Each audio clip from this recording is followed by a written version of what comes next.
Hey, and welcome to episode 3 of This Is How We Do It. I'm Chase, I'm Rox. and we are very excited to dive into the conversation Yeah. about tonight. So many of us struggle with communication, to say the least, because communication is hard, clear communication. Yeah. But it doesn't have to be complicated. Yeah. Does that make sense? Yeah. Can I say that? Overcomplicate your communication. So tell a story. I got a story for you. Because you got to remember, okay, here's my disclaimer. Everything that we talk about in this podcast and on these videos is how we do it. Yeah. Our opinion, how we live life day to day. And our hope, something that maybe we haven't laid out for you guys, our hope is that we get to have conversations like Cole and Kate Zick, and conversations between ourselves on how we do life. Yeah. And if there's somebody out there, maybe you're watching this, and it relates to you, and you go, oh, I can use that for my life, and it helps better your situation, that's great. If it doesn't apply to you, maybe you know somebody that it does, and you can share this video with them. Yeah. So what we're not doing is this is our opinion and how you should live life. That's not our heart at all. Our heart is, hey, we've lived a lot of life. All 31 years. Do I need to dye my hair? It's getting pretty gray. Anyway, no, but the life that we've lived together. We've lived a full life. Maybe not a long time. Like when people say, oh, you guys have only been married not even 10 years. We've experienced a lot of things in a short amount of time.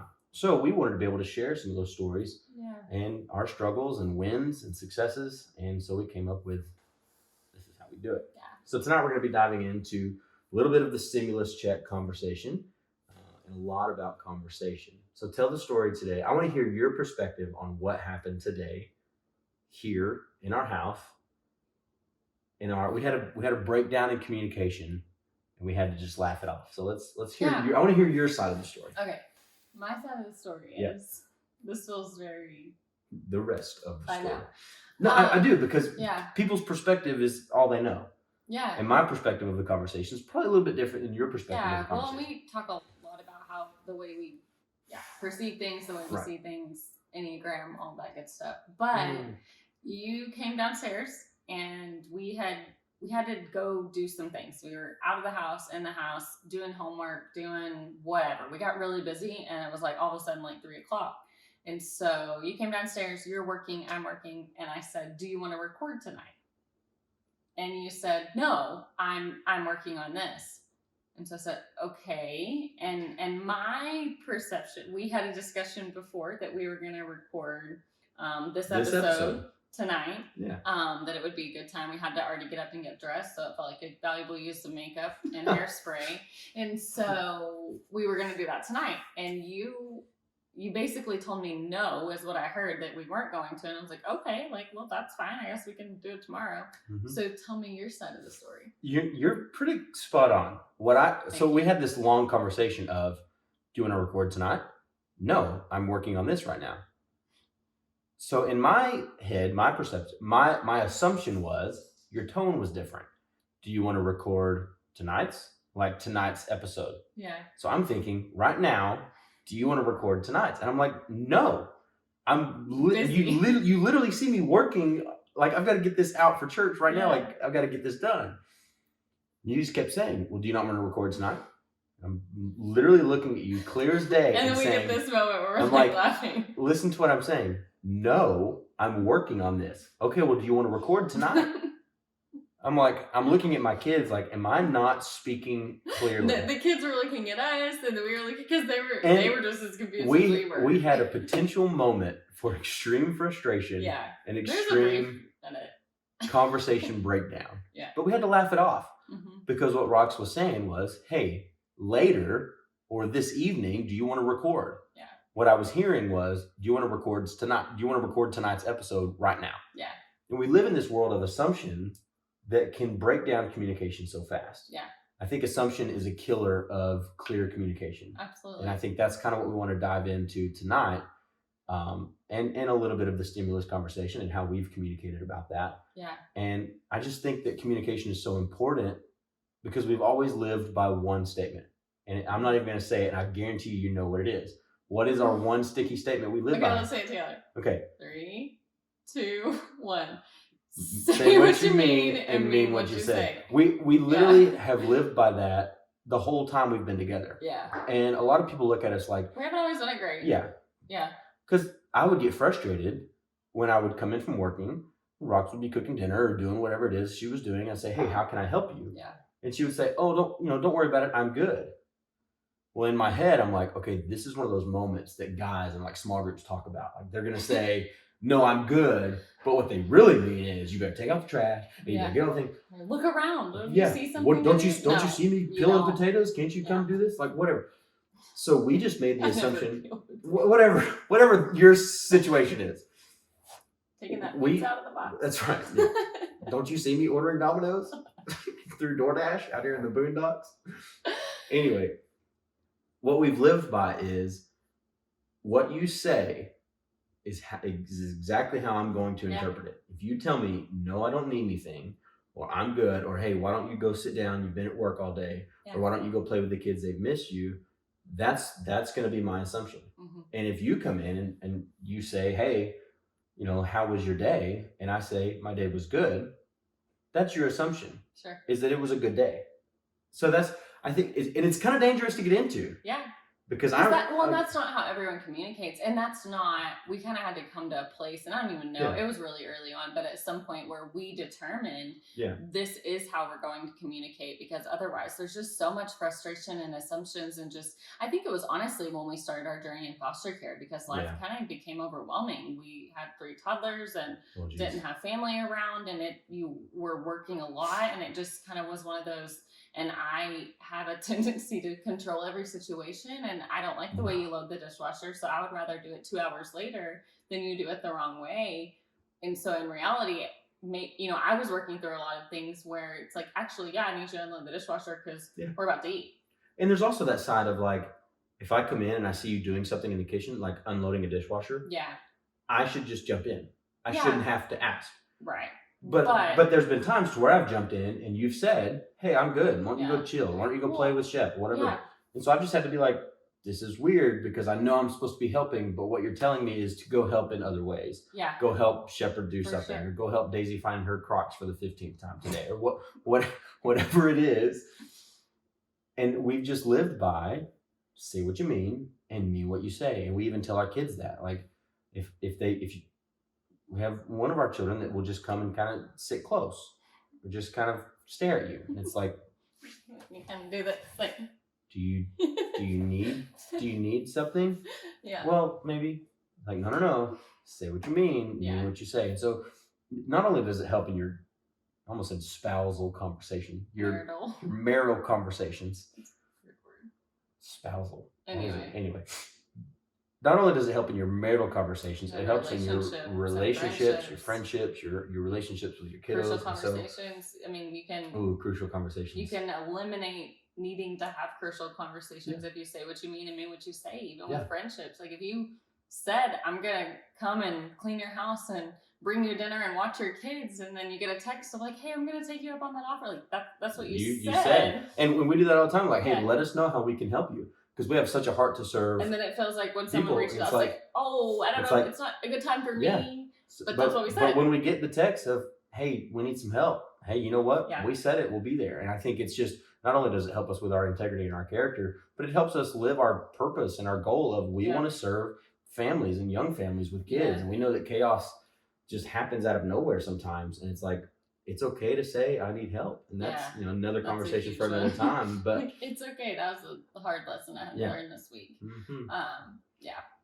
Like, we could definitely go on that rabbit trail. But first, I wanted you to talk on, because this is a reality, and I think a lot of women struggle with this, and I know I do, and even sometimes still of, you walk in, like, after work is just a good example. No one's working right now, so it could be all the time, because I feel like there's just moments where our house is all of a sudden a disaster.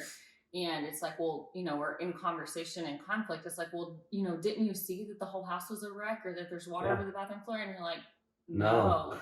Like, I didn't. And it's not because you don't care, or because you don't like a picked up house, or because you just like water over that. It's like my eyes and what I think is cleaned up, and yours are different. Well, and what's important to you may not be important to me. And I think that's okay. A lot of people are like, well, you just got to care about the same things. It's like, that's what makes this partnership really cool. Like we're teammates. So like what your perspective is on a clean house is different than mine. Yeah. So I don't love clutter. Clutter is what stresses me out. You don't like dirty baseboards. So it's like, I could have toys everywhere, but as long as the baseboards are clean. Yeah, if I look and like there's no clutter, I'm like, no, we're good. Yeah. And you're like, man, there's mud on there's mop. Like the dogs got in today from the mud. So I think it's just important that from your perspective to say, not, well, didn't you see this? And then instantly start a battle.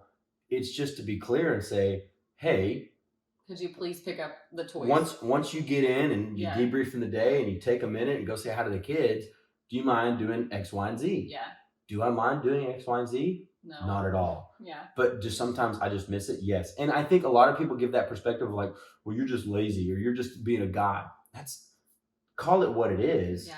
People have different perspectives. And we see it all the time to where sometimes it's the guy. Sometimes it's like, would you please just clean up your makeup off the kitchen counter? I mean, the kitchen counter, the bathroom counter.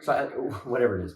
But no matter what situation or what role you play in the house, clear communication can stop so many battles. Mm-hmm. And even today, like you could tell something was off. I could tell something was off with me personally, if I can just get vulnerable for a minute. Something was off for like the last 3 or 4 hours. I was just, something wasn't sitting right. I was frustrated. I was being short with the kids.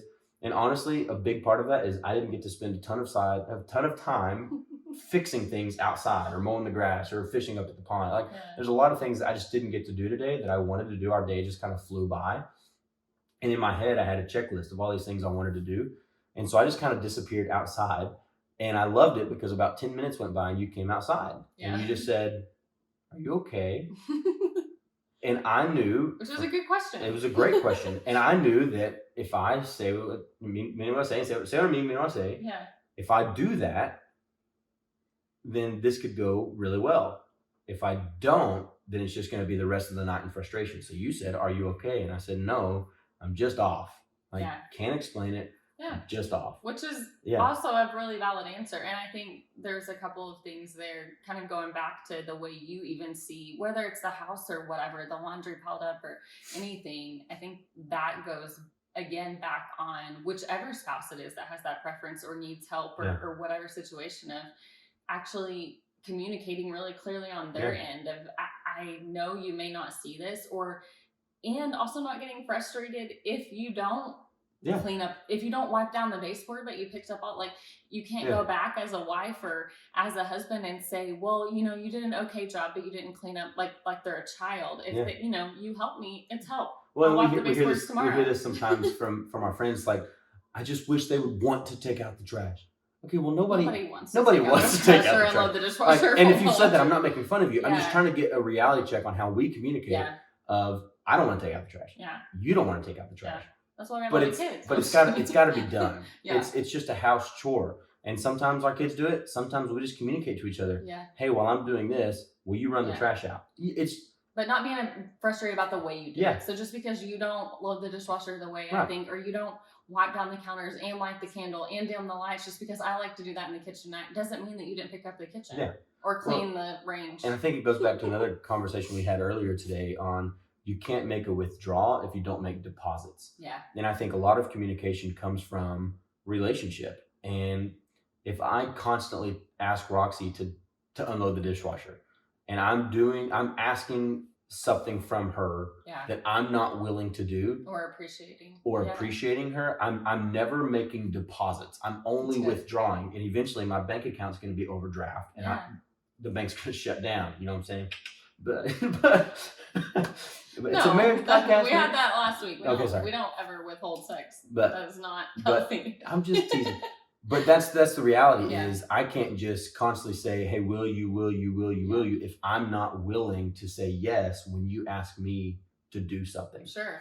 And I know there's the argument or the conversation of, well, I just shouldn't have to ask. You're right. You shouldn't have to ask, but sometimes you do. Yeah. And it goes back to like the way we see things differently, the different perspectives. And sometimes it's like, actually, I'm just really wound tight today. The house isn't that big of a wreck, but I'm dealing with something. Or like you said, like I'm just off and I don't know why. So it can seem like creating stress.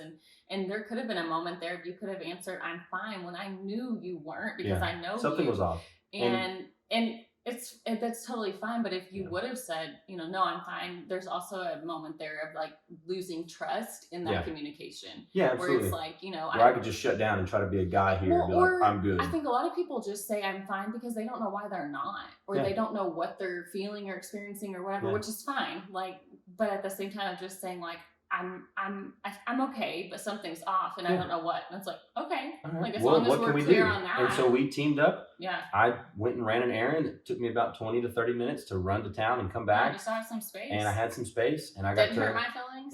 Yeah. got to roll through the country with my windows down and listen to country music, and Yeah, it just just have a minute. kind of reset my day, and it was really nice. But let's get into communication a little bit on the stimulus check. On finances. On finances and how we do it. We're not going to Yeah. break down our daily budget and yada yada yada Yeah. yada yada. Maybe at a later time with some other people and understand how they do it. But how are we handling you? Let me just say this. My wife is a Dave Ramsey fangirl, and I am. I'm so appreciative.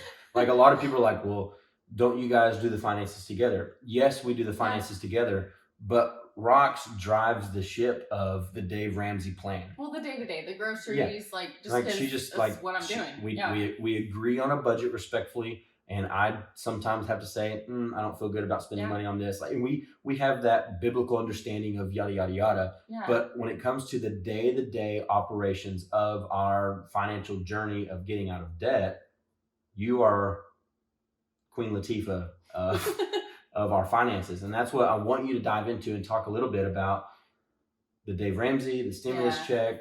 Where are you at? I am a big fan. And if you know me personally, then you already know that. Yeah. But I would say also too, gosh, we've talked about this so many times, and we actually came to a place where we bought our first home that was a mortgage and it was an older home. And it was like, if something happens, we have to have a plan. And it did. Like stuff broke. Yeah. And so we called a couple that was debt free, that we weren't related to, in a sense, of someone outside of our circle that would come over and break down our finances with us. And that was really kind of, we knew Dave Ramsey, but we didn't know where to start. And that was kind of the beginning of that journey. But what was really interesting is when we had the conversation with them, he worked outside of the home. Long story short, she was in the home. And so she just said, we agree on a budget together. I honor him.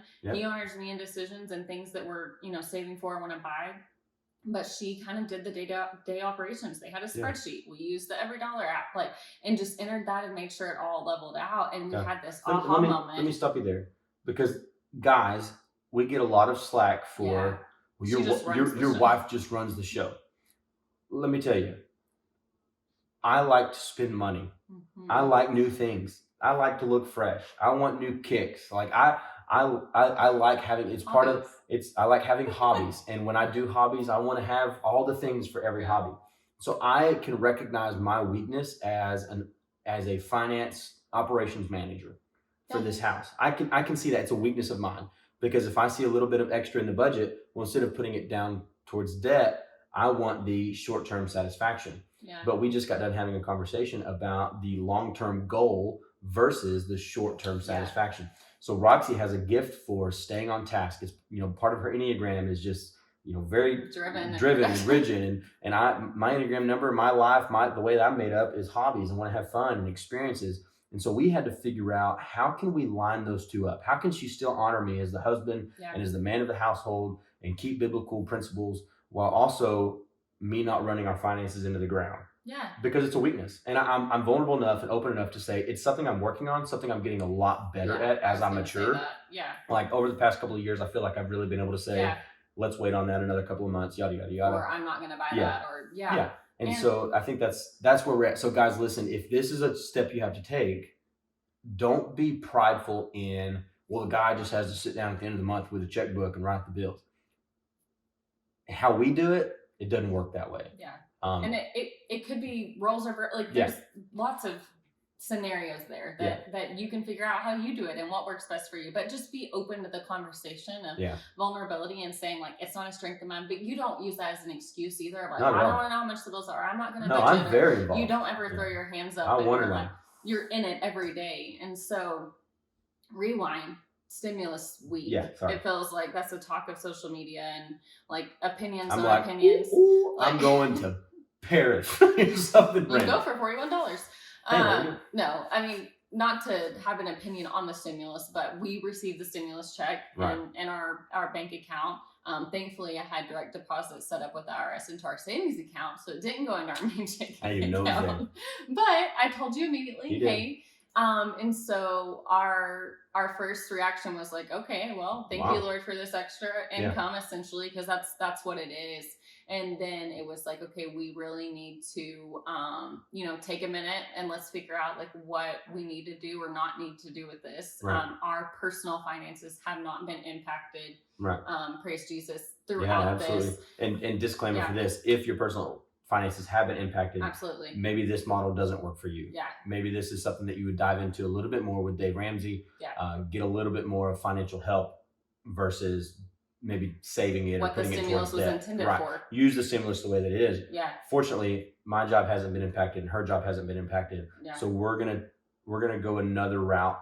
As if you were to receive a tax return. And I don't want to dive in. I don't want to dive in so much as what we're gonna do personally with our stimulus, rather than the first thing we did and who we're listening to. Yeah, definitely. The first thing we did was tithe. Amen. And that's a biblical principle that we just live on in our finances. It's never a question. It's never if it's going to work. It's the first thing in our budget, and it's not ever leaving. And that's how we do it. We would love to talk with you about that, what that looks like, how that's blessed our finances, and dive more into thoughts or questions about that as well. That's something. Tithing is a whole nother subject because there's so many, people, don't get religious and tithe, but then there's the people that like, man, I'm a strong believer in tithing because we've lived it.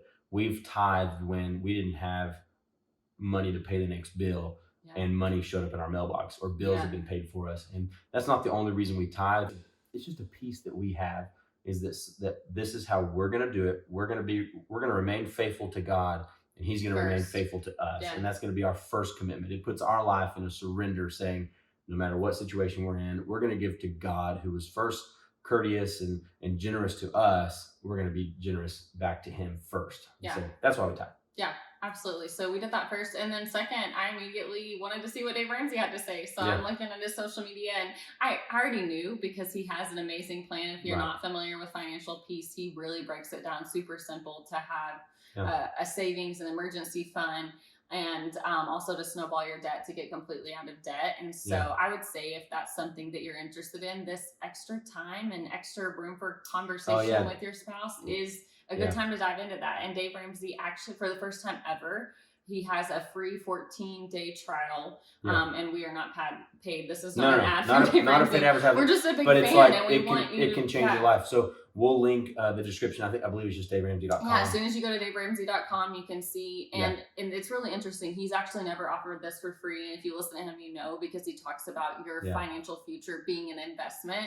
And so, anyway, I would encourage you to check that out if that's something that you can do in this season. To wrap things up, because we're getting a little long, but it all comes from clear communication. Yeah. You have to be on the same page. I knew 100%, no matter what I wanted to do with the stimulus versus what she wanted to do with the stimulus, our main focus was we were going to tithe. This is what we're going to do. This is money coming in that was unexpected. I knew 100% that when we sat down to communicate, that was the first thing on our brain. And we're going to tithe. If we're supposed to tithe, we're going to tithe. And we're still going to lay out the rest of what we're supposed to do with it. We've got things that we want to do, things that we want to pay off. I want to save a good handful of it because, if this keeps going, if we keep getting quarantined up in here and things change, jobs change, I want to make sure. I just want to make sure that we're good stewards of our money first, rather than run off and take a vacation. And if that's how you do it, hey, that's how you do it. But I know what works for us is to be on the conservative side for a little while until we see things kind of play out a little bit more. Well, and I think thinking about marriage, and that's something that we're passionate about, and we'll cover a variety of topics as we go throughout the podcast, but I'm pretty sure the number one reason for divorce is finances. If it's not parenting, it's one of the two. If it's not number one, it's number two. It's got to be close. Because communication's got to be up there. Personalities, there's different upbringing. There's so many things that tie into that. And so I think if we could leave you with anything and encourage you, would be really Yeah. to talk about your communication, not overcomplicate communicating, and then Yeah. really take this time to dive into a financial conversation. Even Yeah. if you can't apply it right now, set out a plan for when we go back to work, Yeah. when our unemployment checks come, when things come, how can we get in a position to help have that future that we want. Well, we're going to wrap it up there. I want to say thanks again for listening to us or watching us, whatever platform you're on. Hey, if you ever want to reach out to us, Rox and I are always available to have some one-on-one coaching or, not one-on-one coaching, but like if you want to sit down with your spouse, want to have a conversation. We're not licensed coaches, so that sounded a lot more official than it actually is. But if you ever want to sit down and have, thanks. If you ever want to sit down and have a conversation, we're here. We're available. We'll show you how we do it. And if it works for you, great. We're here to just be an example, not a replica. So you don't have to replicate everything that we're doing. We just want to be an example. And if it works for you, great. If it doesn't, hey, maybe it'll work for somebody that you know. So anyway, thanks again for listening. We will see you back here next time on This Is How We Do It.